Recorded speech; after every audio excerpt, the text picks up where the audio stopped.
Tayo po ay mag-a-update pagkatapos ng bagyo. The next day, ito na ang resulta. Ito yung daan papuntang bukid. So may putik-putik pa rin. So yan, diretso yan na doon sa Lolan na yung mga bukid na ando dyan. Kaya saglit lang kung bumaha rito sa aming barangay. Now i-update natin ang ating organic vegetable garden dito sa paligid ng bahay para ma-update ko kayo. Ang huling update ko over a month ago, so ngayon i-update natin uli ang ating munting organic vegetable garden dito sa paligid ng bahay. Gaya ng dati, ang in-update natin noon ay ang ating papaya. So over a month na ako na lumipas, katulad ng nasabi ko. So titignan natin itong ating papaya. So ito na ang ating papaya dito sa tabi ng kubo.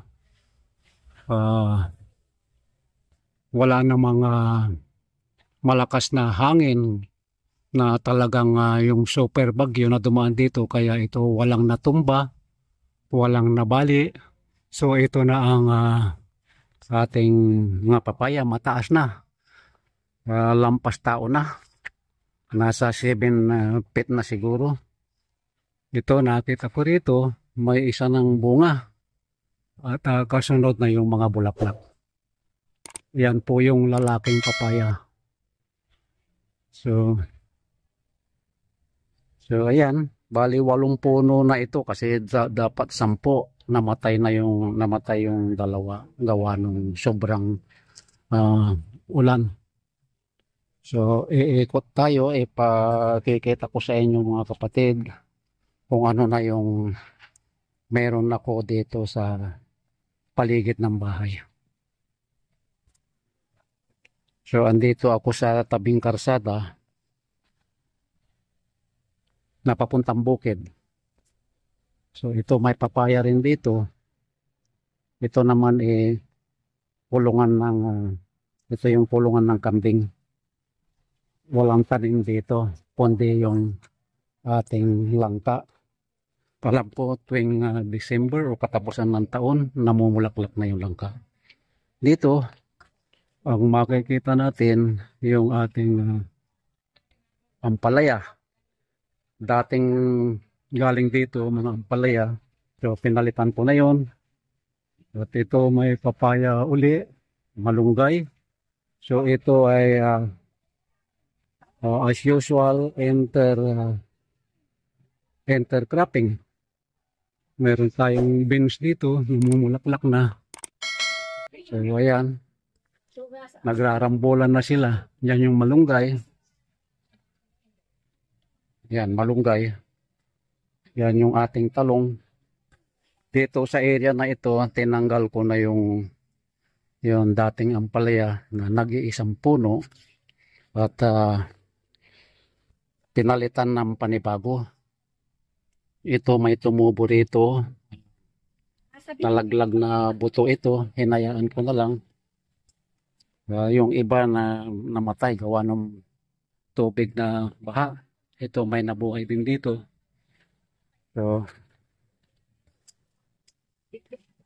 So may nawala na may kasunod na ampalaya uli. Dito naman, ito panibago na ito, wala na yung dating ampalaya rito. So bago mamatay yung unang tanim dito, nagpunla agad ako. So may kapalit ka agad. Hindi yung kung kailan patay na tsaka ka magtatanim, it's too late. Kaya ito, namunga na. Actually, itong ampalaya ito, naka-harvest na ako ng 6 na piraso yata yun. Yan o, may mga bunga na. At na-prune na rin natin yan. At itong itaas dito naman, ito yung patula.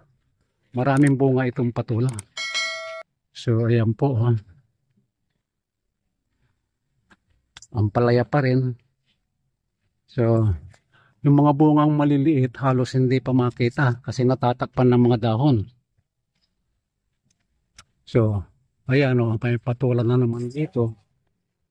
Oh, may patula uli rito. Yung ready to harvest na yung iba. Ang lago-lago ng dahon niya, talbos.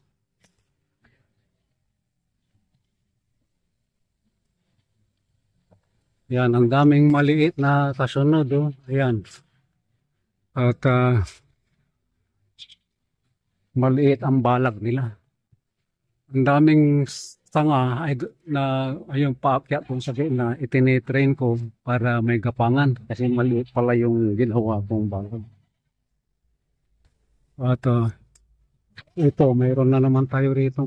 Ano, yan, nabaluktot dahil hindi ko napansin, nakukuberan ng dahon.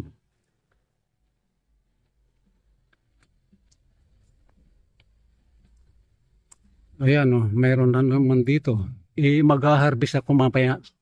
Bali, kung mag-harvest ako, pang-apat ng harvest na yan. Mula nung nag-harvest tayo rito. Ang daming bunga.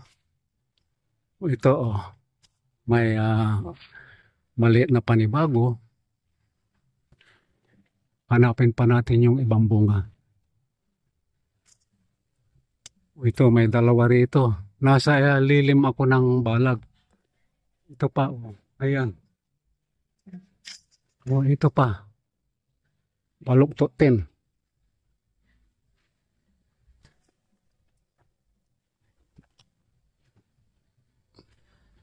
Ito pa, ay, hindi na matutuloy ito, nanilaw. Ayan pa, oh. Yan yung dalawa dito sa loob, nakuhanan ko yan kanina. O, papasok tayo dito sa ating kabila. O, ayan, mayroon na naman dito. Ito pa. O, ito ulit. O, ang dami palang bunga. So, dati, may umakyat dyan na sanga ang dami. Pinaalis ko doon sa pamangkin ko, ibaba. So, andi dito ngayon, oh. Kaya nagkasiksikan sila. So, naging crowded dito sa lilim ng balag. Ayan, oh. Parang bubong. Hindi tatagos ang ulan right away. Pwede nang sumilong dyan. So, lilipat tayo na ating iba pang i-update. Ito naman yung hot pepper. At ito naman yung kalamansi. Non-stop ang bunga. So, ayan po yung mga bunga ng kalamansi. So, halos araw-araw, tinatanggalan ng yung naninilaw. Ito naman yung ating hot pepper. At ito, bagong tanim na mga sili. Yan. So, ayan yung lemongrass. Sili. Lemongrass. Yan yung ating sili. At mayroon pa tayong isang pot na sili. Ito yung kasamahan niya. Hindi ko pa sila pinagtatabi. Ito yung talong. So, gawa ng bagyong nagdaan, ito ang nabugbog sa pitas, kaya iilan na lang ang natira kasi 3 araw na tag-ulan. So, araw-araw naming ginukulay. So, ayan po. Pero marami pang bulaklak. Ito yung malunggay.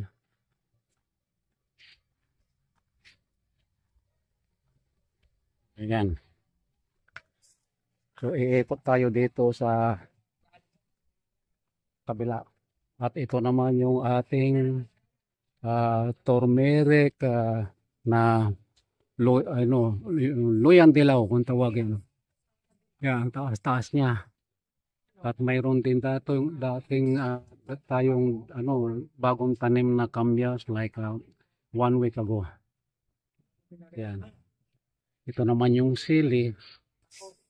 Yan o, mayroon din. Yung balita ko, 10 isang sili sa Maynila. Ito may sili rin. Sili pa rin. Sili yan, mga bell pepper yan. Yan yung kamyak pa rin. At ito may kamatis. Namumulaklak na. Aywan ko kung matuloy ang bunga. So, puntahan natin yung ating halaman dito sa tabi ng kubo.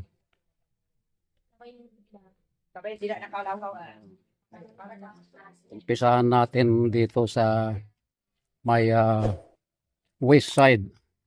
Okay. So, yung ating gabi ando hanggang doon sa sulok. At yan yung ating papaya. Ito may malunggay din dito. Yan. Tsaka maraming bagong sibol na ampalaya. Hindi ako nagpapawala nito dahil magandang gawing tea. At ito naman, talbos ng sili. Pag nagbunga, maanghang. Pang tinola yan. Yan, may bagong tanim akong kamatis 4 days ago. Yan, sili pa rin. At ito na yung ating ano nga pala, yung ating ginger. Ngayon ko lang uli papakita sa inyo. Ayan po, marami na siyang bunga, yung roots. So, hindi pa natin haharbisin yan dahil kalalabas lang ng iba. So, pantayin natin mag-summer para marami. So, ayan ang ating luya. Mayroon din tayong alugbati. Yan, 3 beses na tayong nag-harvest yan. Yan. Ito ang ating punong mangga. Namumulaklak na. Pakita ko yung bulaklak nga pala.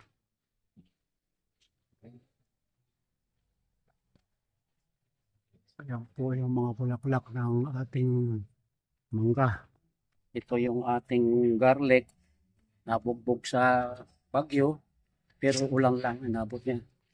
At ito na rin yung ating sili. Yung bawang na tanim dito sa paso. Ito yung bawang, di ba? O sa itong ating